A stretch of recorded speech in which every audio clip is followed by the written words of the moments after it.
All right, here you go. This video you're going to watch, you're going to be amazed because it's kind of magical. You wondered, how's he doing this? This product's been selling for close to 20 years. So please watch this video and see how he did it.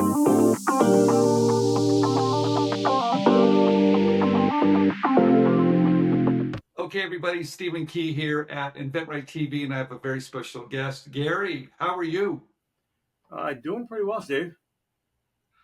Good. Well, before we dive into your product, could you tell us a little bit about yourself?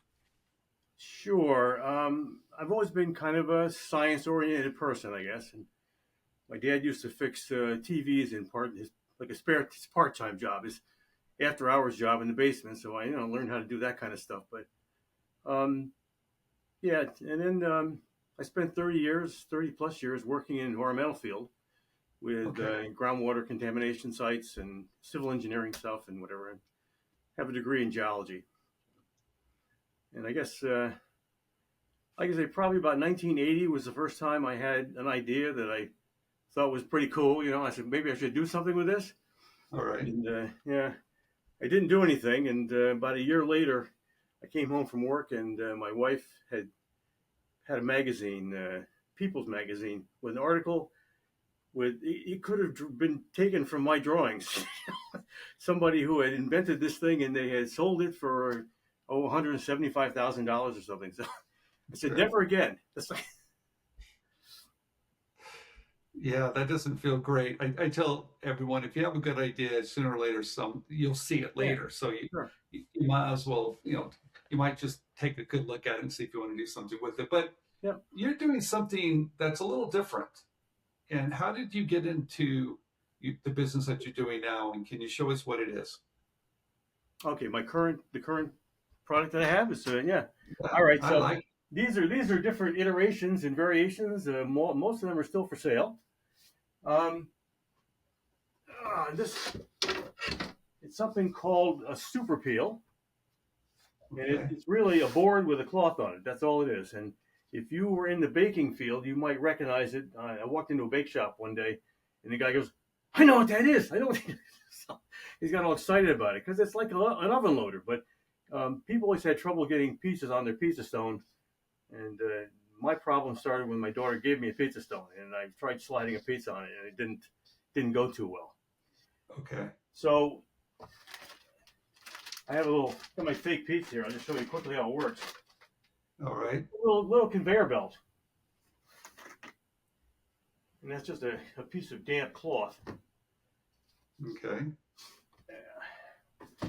But you just bring it up to near the edge of your pizza, and you hold this bar and you slide it forward. And so pizza on top, in your oven at your baking stone where you don't want to have a mess. You put it where you Okay. want it, and you just reverse it, and it lands right there. Well, that looks magical. Ah. I can't tell you how many people said that. Engineers I used to work with, they just scratch their head and say, "Will you do that again?" Well, it looks, I mean, the way you make it look is so simple, but Right. was it simple to build? How long did it take for you to figure that out? Odd. We this I started with my daughter, who was 9 years old at the time. She's the one that got me the pizza stone to begin with, so she started the whole thing. And I said, there's got to be a better way to do this. So we went to the basement laboratory and we worked together for a few months. Okay. We tried everything, and nothing was just really perfect. It wasn't the elegant answer. So um, ultimately, I just had let it go for a week or so, wasn't thinking about it anymore, and just popped in my head. One day I'm standing in the living room and I go, wait a minute, this is going to work. A piece of paper and tape and a piece of board, and I just it works. So it was, it's not complicated, but it just took a little while to make it click.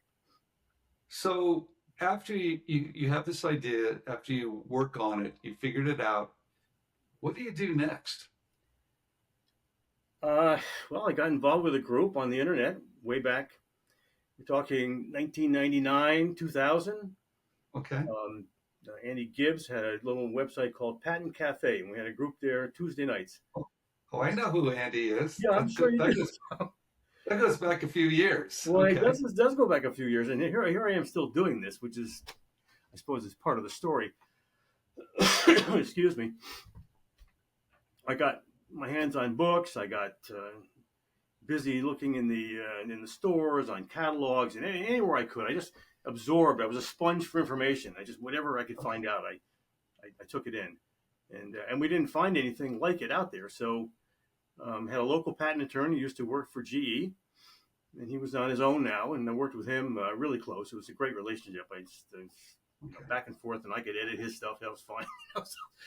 um, and we applied for a patent because they didn't know back then any otherwise. Like let's just do this and protect it if we can. And so we did, and it didn't cost a fortune, but a little bit of money put in. Very good. And then I started out. Within a month or so of having the patent application filed, I started looking for licensees, and that's where I wanted to be. And this whole process, as you well know, is like my metaphor is a bowl of spaghetti, and it's like you can pick the first strand. You can think what you want, and you can pick the first strand, right, Stephen? And it's like, but you have no idea what your last piece is going to be. So Okay. you just jump in, and we just kind of jumped in, and we got good feedback. Did your patent eventually issue? Yes. Okay, very good. It took just And okay, so now you're doing some research, but how do you manufacture it, Gary? Did Well, you do it yourself, or did you hire someone, or what'd you do? I mean, early on, I'm a woodworker. I just started making these things. And they Okay. were a lot more woodworker-ish, if you will, than what I ended up with is you can't do, as you know, everything exactly the way you want to do it. So compromises had to be found and made. And, I did end up licensing into a company in Portland, Oregon. And maybe 2 years in, everything on their wagon, the wheels all started falling off, and Murphy was just killing them. So I said, well, okay, I can't wait. So we mutually separated, and I did get some upfront, not upfront, but I got some annual or minimum royalties from them for 2 years. A little bit more, a little more seed money to work with, not a lot, but a little bit. And let's see, so I went right. I'd originally been speaking to the people at the Baker's catalog, King Arthur Flour Company, way back, and they were kind of interested in it, but I had nothing, so we talked, and I licensed it. And when I got it, nullified my licensing contract, I went right back to him and I said, "Yeah, I got it. It's back. It's the original form. You'll like it again." Blah, et cetera, et cetera. And so we talked it up a little bit, and the person I was working with there said, "Well, how many could you do?" I'm like, maybe I can, from prototypes and other things have been probably like 200, maybe to start out. And about, I don't know, 3-4 weeks later, I get an email with a purchase order for 2,000. 2,000? There's no idea where these are going to come from, Stephen. And they were for the fall catalog. This was like April, and like fall catalogs are coming, they're filling up and coming close. So we had to ship by August. We had to start shipping by August. And I went back to some suppliers I'd spoken with prior. They weren't interested. I said, "Yeah, but I got a purchase order from Baker's catalog." They got, "How many do you need?" And so that worked. And we got it started up, and we shipped. And we made our shipping deadlines. And Wait a minute. Did you make it the 2,000, or did you have someone help you make I them? got a kitchen woodenware company up in Vermont that I had spoken to a couple of years before. And they weren't too interested in making it back then. But then when I had a purchase order in hand, then they went, "Let's go." So Got some interest with the purchase order, didn't you? What's that? Okay. You got some interest when you had that purchase order. Oh, yeah. Okay, so when did you start? So everybody gets a timeline here. All right. Back. Yeah, we created the idea late 99. Okay. Finished it up early 2000. So you've been doing this for quite a while. Yeah. And like I say, I really wanted to license this, which I did. And then, I had other licensing. I'm sorry? It just didn't work out. But tell us today, people are always curious. So you manufacture here in the United States. Yep. You have different sizes. I saw that. That's really cool. Right. Different material too. Yeah. But how do you get the word out, Gary? How do you let people know? I mean, we got it out to start with.